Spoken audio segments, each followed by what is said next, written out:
ओम श्री गणेशाय नमः। राधे राधे प्रिय भक्तों, आपका स्वागत है हमारे चैनल भक्ति मार्ग में। आज हम आपको गणेश भगवान की एक कथा सुनाते हैं। एक गांव में अत्यंत साधारण परिवार रहता था। इस परिवार में पति पत्नी और उनका एक छोटा पुत्र था।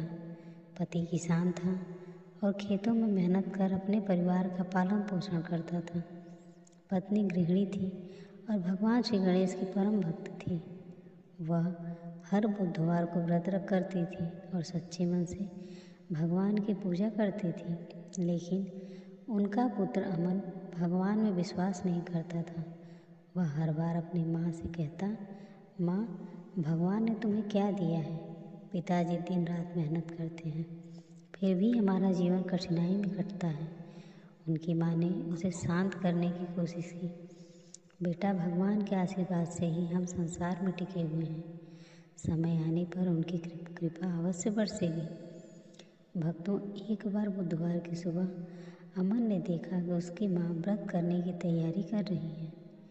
उसने चिढ़कर कहा, माँ, हर बार व्रत कर लेती हो, लेकिन क्या कभी भगवान ने हमें धन संपत्ति दी? माँ ने उसे समझाने की कोशिश की, लेकिन वह नाराज होकर खेतों की ओर चला गया। भक्तों, खेत में अमन ने देखा कि एक बूढ़ा व्यक्ति सफ़ेद वस्त्र पहने हुए अपने हाथ में एक लाठी लेकर खड़ा था। वह व्यक्ति उसे देखकर मुस्कुराया और पूछा, बेटा, क्यों परेशान हो? अमन ने सारा किस्सा कह सुनाया। वह बूढ़ा व्यक्ति मुस्कुराते हुए बोला, भगवान पर विश्वास रखो। अगर मन में उनकी पूजा करोगे तो हर समस्या का समाधान मिलेगा। अमन ने नाराज होकर कहा, अगर भगवान हैं तो मुझे अभी चमत्कार दिखाओ। मित्रों, बूढ़े व्यक्ति ने शांत स्वर में कहा, अगर तुम सच में देखना चाहते हो तो अपनी माँ के साथ बुधवार का व्रत करो, लेकिन ध्यान रहे, व्रत के दौरान झूठ मत बोलना और किसी का अपमान मत करना। अमन ने इसे चुनौती समझकर स्वीकार कर लिया। भक्तों, अगले बुधवार को अमन ने अपनी माँ के साथ व्रत रखा। दिन भर वह भूखा रहा और पूजा में शामिल हुआ। लेकिन उस दिन गांव में एक बड़ी समस्या आ गई। राजा ने घोषणा की कि गांव के सबसे बड़े खेत का पर उसका अधिकार होगा। यह वही खेत था जिस पर अमन का परिवार मेहनत करता था। अमन और उसकी माँ चिंतित हो गए।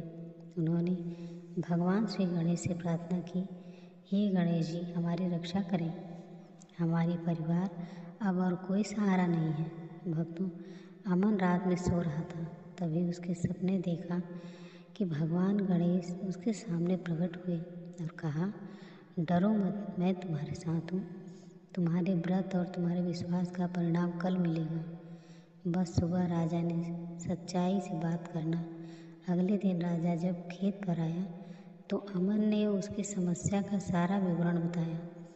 राजा ने उसे ध्यान से सुना और कहा, तुमने बिना झूठ बोले अपनी बात रखी। यह ज़मीन अब तुम्हारी है। भगवान की कृपा से तुम्हारा सत्य तुम्हें जीत दिलाएगा। भक्तों, इस घटना के बाद अमन का विश्वास भगवान गणेश में और बढ़ गया। उसने नियमित रूप से बुधवार का व्रत करना शुरू कर दिया और भगवान के नाम का प्रचार करने लगा।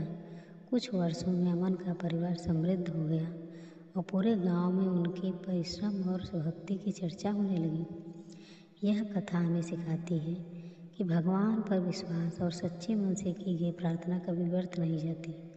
जीवन में कठिनाइयाँ आती हैं, लेकिन सच्ची श्रद्धा और भक्ति से उसका सामना किया जा सकता है। बुधवार व्रत न केवल जीवन को समृद्धि देता है, बल्कि मन को शांति और आत्मा में संतोष भी प्रदान करता है। भक्तों, अमन जैसे नास्तिक पात्र की यात्रा को भगवान पर विश्वास करने और जीवन को बदलने हुए सिखाना कथा को अधिक रोचक और प्रेरणादायक बनाता है। इससे श्रोताओं को यह एहसास होता है कि हर व्यक्ति में बदलाव की क्षमता है, बस श्रद्धा और सही मार्गदर्शन की आवश्यकता है। भक्तों, कथा यहीं पर अंत हो जाए। राधे राधे। ओम जय श्री गणेश।